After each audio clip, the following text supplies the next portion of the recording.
Hi hello ನಮಸ್ಕಾರ. ಎಲ್ಲರೂ ಹೆಂಗದಿರಿ? ನಾವಂಕರು ಮಸ್ತ್ ಅದೀವಿ ನೋಡ್ರಿ. ಎಲ್ಲರಿಗೂ ಮೊದಲಿಕ ನಮ್ಮ ಚಾನಲ್ಗೆ ಸ್ವಾಗತ. ಈ ವಿಡಿಯೋದಾಗ ನಾವೇನು ನೋಡ್ತೀವಪ್ಪ ಅಂದ್ರೆ BA 4th ಸೆಮಿಸ್ಟರ್ ಸಮಾಜ ಸೇವಾ ಸಂಸ್ಥೆಗಳ ಸಮಾಜಶಾಸ್ತ್ರ ಮತ್ತು ನಿರ್ವಹಣೆ ನೋಡ್ತೀವಿ.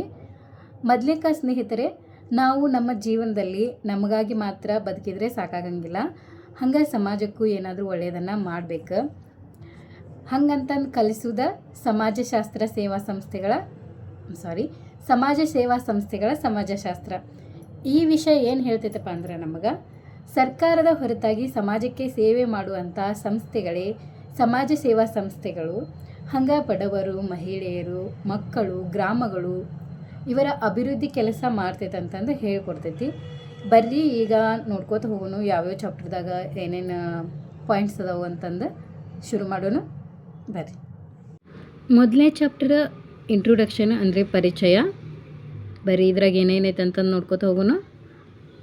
ಇಲ್ಲಿ ನಾವೇನು ಕಲಿತೀವಪ್ಪ ಅಂದ್ರೆ ಸಮಾಜ ಸೇವಾ ಸಂಸ್ಥೆ ಎಂದರೇನು, ಸಂಸ್ಥೆಗಳ ವಿಧಗಳು, ಭಾರತದಲ್ಲಿ ಸಂಸ್ಥೆಗಳ ಬೆಳವಣಿಗೆ, ಪ್ರಮುಖ ಸಿದ್ಧಾಂತಗಳನ್ನು ನೋಡ್ಕೋತ ಹೋಗ್ತೀವಿ. ಇನ್ನೂ ಸರಳವಾಗಿ ಹೇಳ್ಬೇಕಂದ್ರೆ ಸಂಸ್ಥೆಗಳ ಹೇಗೆ ಹುಟ್ಕೊಂಡು ಮತ್ತು ಯಾಕೆ ಹುಟ್ಕೊಂಡು ಅಂತಂದು ಈ ಚಾಪ್ಟರ್ ಒಳಗೆ ನೋಡ್ಕೋತ ಹೋಗಿ. ಒಟ್ಟಾರೆಯಾಗಿ ಈ ಚಾಪ್ಟರಿಂದ ನಾವೇನು ಕಲಿತೀವಿ ಅಂದ್ರೆ ಒಳ್ಳೆಯ ಕೆಲಸ ಒಂದು ಚಿಕ್ಕ ಆಲೋಚನೆಯಿಂದ ಶುರು ಆಕೈತೆ ಅಂತಂದು ಕಲಿತೀವಿ. ಸೆಕೆಂಡ್ ಚಾಪ್ಟರ್ ಬಂದು ಸಂಸ್ಥೆಯ ರಚನೆ ಮತ್ತು ಕಾರ್ಯವಿಧಾನ. ಬರ್ರಿ ಈ ಚಾಪ್ಟರ್ ಒಳಗೆ ಏನೇನೈತೆ ಅಂತಂದು ನೋಡ್ಕೋತ ಹೋಗೋಣಂತ. ಈ ಚಾಪ್ಟರ್ ಒಳಗೆ ಏನು ಕಲಿತೀವಪ್ಪ ಅಂದ್ರೆ ನಾವು ನಾಯಕತ್ವ, ಸಿಬ್ಬಂದಿ ನೇಮಕಾತಿ ಮತ್ತು ತರಬೇತಿ, ಸ್ವಯಂ ಸೇವಕರ ನಿರ್ವಹಣೆ, ಹಣ ಸಂಗ್ರಹಣೆ, ಹಂಗೆ ಗುರಿ ಮತ್ತು ಯೋಜನೆಯನ್ನು ನೋಡ್ಕೋತ ಹೋಗ್ತೀವಿ. ಇನ್ನೂ ಸರಳವಾಗಿ ಹೇಳ್ಬೇಕಂದ್ರೆ ಒಂದು ಸಂಸ್ಥೆಯನ್ನು ಹೇಗೆ ಸರಿಯಾಗಿ ನಡೆಸ್ಬೇಕಂತಂದು ಈ ಚಾಪ್ಟರ್ ಹೇಳ್ಕೊತ ಹೋಗ್ತೈತಿ. ಒಟ್ಟಾರೆಯಾಗಿ ನಾವು ಈ ಚಾಪ್ಟರಿಂದ ಏನು ಕಲಿತೀವಿ ಅಂದ್ರೆ ಒಬ್ಬ ಒಳ್ಳೆಯ ನಾಯಕ ಜನರನ್ನು ನಡೆಸುವುದಲ್ಲ, ಅವರನ್ನು ಬೆಳೆಸುತ್ತಾನೆ ಎಂದು ಈ ಚಾಪ್ಟರ್ ಮೂಲಕ ಕಲ್ಕೋತ ಹೋಗ್ತೀವಿ ನಾವು. ಥರ್ಡ್ ಚಾಪ್ಟರ್ ಸಂಸ್ಥೆಗಳು ಮತ್ತು ಅಭಿವೃದ್ಧಿ. ಈ ಚಾಪ್ಟರ್ ಒಳಗೆ ಏನೇನು ಬರ್ತಾವ ಅಂತಂದು ನೋಡ್ಕೋತ ಹೋಗೋಣ ಬರ್ರಿ. ಈ ಚಾಪ್ಟರ್ ಒಳಗೆ ನಾವು ಬಡತನ ನಿವಾರಣೆ, ಆರೋಗ್ಯ ಮತ್ತು ಶಿಕ್ಷಣ, ಮಹಿಳಾ ಸಬಲೀಕರಣ ಮತ್ತು ಸಂಸ್ಥೆಗಳಿಗೆ ಇರುವ ಸಮಸ್ಯೆಗಳಂದ್ರೆ ಹಣದ ಕೊರತೆ, ರಾಜಕೀಯ ಹಸ್ತಕ್ಷೇಪ, ಹೊಣೆಗಾರಿಕೆಯ ಕೊರತೆ ಪ್ರಭಾವವನ್ನು ಅಳೆಯುತ್ತದೆ. ಒಟ್ಟಾರೆಯಾಗಿ ನಮಗೆ ಈ ಚಾಪ್ಟರಿಂದ ಏನು ಅರ್ಥ ಆಕೈತಂದ್ರೆ ಬದಲಾವಣೆ ಮಾತಿನಿಂದಲ್ಲ ಕಾರ್ಯದಿಂದ ಬರುತ್ತದೆ ಅಂತಂದು ಅರ್ಥ ಆಕೈತಿ. ಫೋರ್ತ್ ಚಾಪ್ಟರ್ ಇಂದಿನ ಸಮಸ್ಯೆಗಳು ಮತ್ತು ಭವಿಷ್ಯಗಳ. ಈ ಪಾಠದಾಗ ಏನೇನು ಬರ್ತಂತಂದು ನೋಡ್ಕೋತ ಹೋಗೋಣ ಬರ್ರಿ. ನಾವು ಈ ಚಾಪ್ಟರ್ ಒಳಗೆ ಏನು ನೋಡ್ತೀವಪ್ಪ ಅಂದ್ರೆ ಜಾಗತೀಕರಣದ ಪ್ರಭಾವ, ತಂತ್ರಜ್ಞಾನ ಮತ್ತು ಸಾಮಾಜಿಕ ಜಾಲತಾಣ, ಹಂಗೆ ಶಾಶ್ವತ ಅಭಿವೃದ್ಧಿ ಗುರಿಗಳು.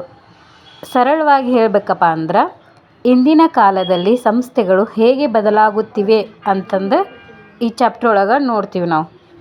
ಒಟ್ಟಾರೆಯಾಗಿ ಈ ಚಾಪ್ಟರ್ ನಮಗೆ ಏನು ಹೇಳ್ತೈತಪ್ಪ ಅಂದ್ರೆ ಕಾಲಕ್ಕೆ ತಕ್ಕಂತೆ ಬದಲಾದವನೇ ಯಶಸ್ವಿಯಾಗುತ್ತಾನೆ ಅಂತಂದು ಹೇಳ್ತೈತಿ. ಈಗ ನಾವು ಈ ಸಬ್ಜೆಕ್ಟ್ನ ಲಾಸ್ಟ್ ಚಾಪ್ಟರ್ ನೋಡೋಣ. ಲಾಸ್ಟ್ ಚಾಪ್ಟರ್ ಅಂದ್ರೆ 5ನೇ ಚಾಪ್ಟರ್ ಕಾನೂನುಗಳು ಮತ್ತು ನಿಯಂತ್ರಣ. ಇದ್ರೊಳಗೆ ಏನೇನು ಬರ್ತಾವಂತಂದು ನೋಡ್ಕೋತ ಹೋಗೋಣ ಬರ್ರಿ.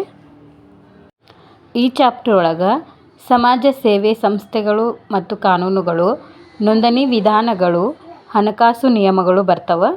ಸರಳವಾಗಿ ಹೇಳಬೇಕಪ್ಪ ಅಂದ್ರೆ ಸಂಸ್ಥೆ ನಡೆಸಲು ಬೇಕಾದ ನಿಯಮಗಳು ಏನೇನು ಇರ್ತಾವಲ್ಲ ಅವು ಈ ಚಾಪ್ಟರ್ ಒಳಗೆ ಬರ್ತಾವೆ. ಹಂಗೆ ಒಟ್ಟಾರೆಯಾಗಿ ನಾವು ಈ ಚಾಪ್ಟರಿಂದ ಏನು ತಿಳ್ಕೊತೀವಪ್ಪ ಅಂದ್ರೆ ನಿಯಮಗಳು ನಮ್ಮನ್ನು ಕಟ್ಟುವುದಲ್ಲ, ನಮ್ಮನ್ನು ಕಾಪಾಡುತ್ತವೆ ಅಂತಂದು ತಿಳ್ಕೊತೀವಿ.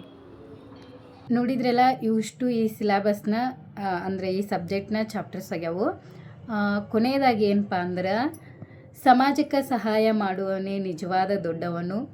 ನಾವು ಬದಲಾದ್ರೆ ಸಮಾಜ ಬದಲಾಕೈತಿ, ಸಮಾಜ ಬದಲಾದ್ರೆ ದೇಶ ಬದಲಾಕೈತಿ. ಹಿಂಗೆ ಹೇಳ್ಕೊತಾ ಬರ್ರಿ ನಮ್ಮ ವಿಡಿಯೋ ಮುಗಿಸೋಣಂತ. ಧನ್ಯವಾದಗಳು ಸ್ನೇಹಿತರೆ. ಇಷ್ಟವಾದರೆ ಲೈಕ್ ಮಾಡಿರಿ, ನಿಮ್ಮ ಸ್ನೇಹಿತರ ಜೊತೆಗೆ ಹಂಚ್ಕೊಳ್ರಿ, ಚಾನಲ್ಗೆ ಸಬ್ಸ್ಕ್ರೈಬ್ ಮಾಡಿರಿ. ಮುಂದಿನ ವಿಡಿಯೋದಲ್ಲಿ ಮತ್ತೆ ಭೇಟಿಯಾಗೋಣ. ಧನ್ಯವಾದಗಳು. ನಮಸ್ಕಾರ.